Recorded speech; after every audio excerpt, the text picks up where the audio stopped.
Okay, while we're waiting for the pan to heat up, we're going to add some oil. I've got some fried chicken oil that I've been keeping in the freezer. We'll save that, pour that in there, and that was left over from my other video where I showed you how to clean it after frying it. Turns out you guys want to learn how to fry fried chicken on the cast iron skillet, so I'm going to show you how. First thing you want to do is you want to put the oil up halfway to the level of how high the chicken's going to be.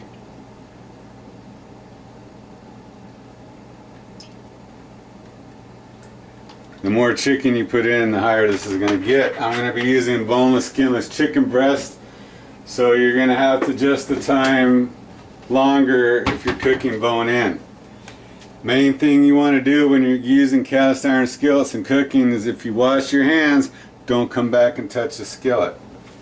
It's just a good habit to keep your fingers dry. Okay, I've got some flour. I put salt, pepper, seasoning salt, and then our own family's secret ingredient. So that one's coming up. So the seasoned flour, wash the boneless, skinless chicken breast. If you want to, you can mix up some eggs, put the chicken in the eggs and then in the flour. Cook it in some Crisco if you want, you know. If you want to do it right, do it right. But I lost 120 pounds and I ain't trying to get it back. So here we go. I do this, flick a little, a little flour in there. See what's going on. It's not ready yet. So, okay, I'm pretty sure that the chicken's warmed up now. So we're going to try to do this without making a mess. Yeah, it's kind of hot. Alright, we'll find out when we put in the first one. You want to keep one hand dry and one hand wet.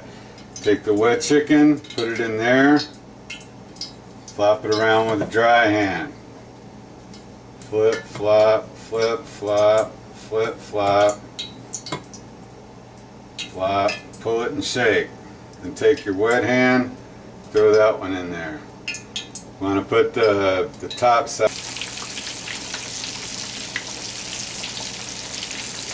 Now, stainless steel skillets and cast iron skillets retain their heat, not like the cheap Teflon crap. So you can actually do it at medium high.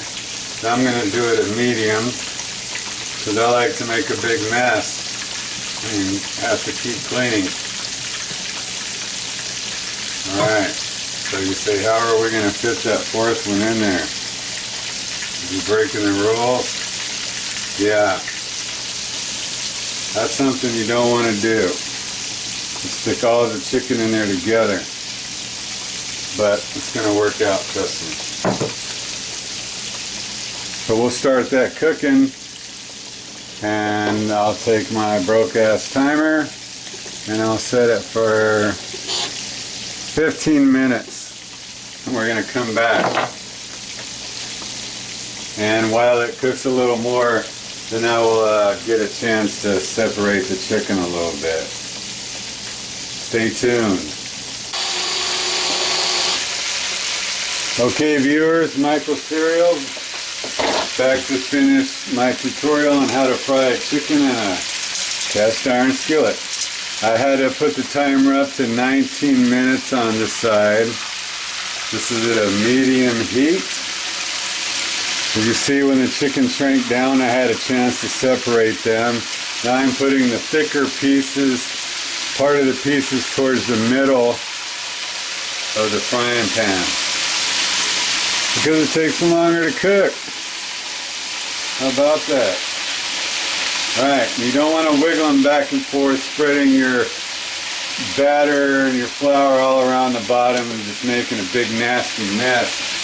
And we're going to set the timer, we'll just set it for 10 and we'll come back and see how it goes, because now it's really heated up and it's rocking and rolling.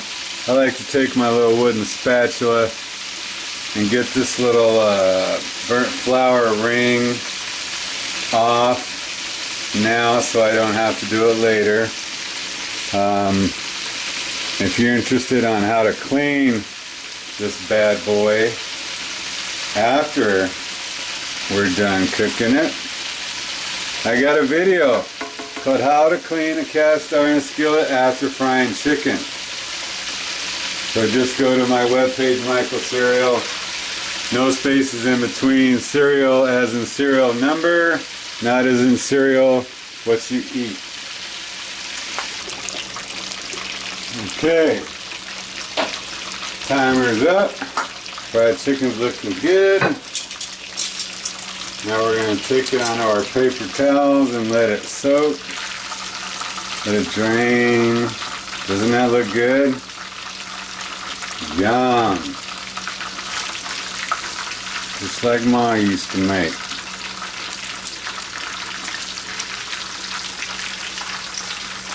See all that stuff in the bottom there? You're like, man, how do I get all that out? You just have to go back and watch another video on how to clean a cast iron skillet after frying chicken.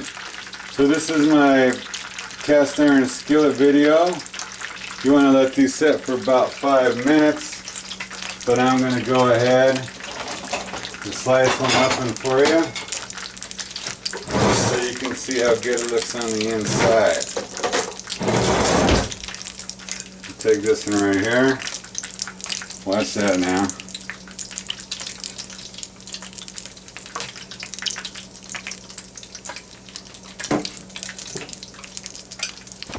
Can you see that? See that juiciness? That's what's up.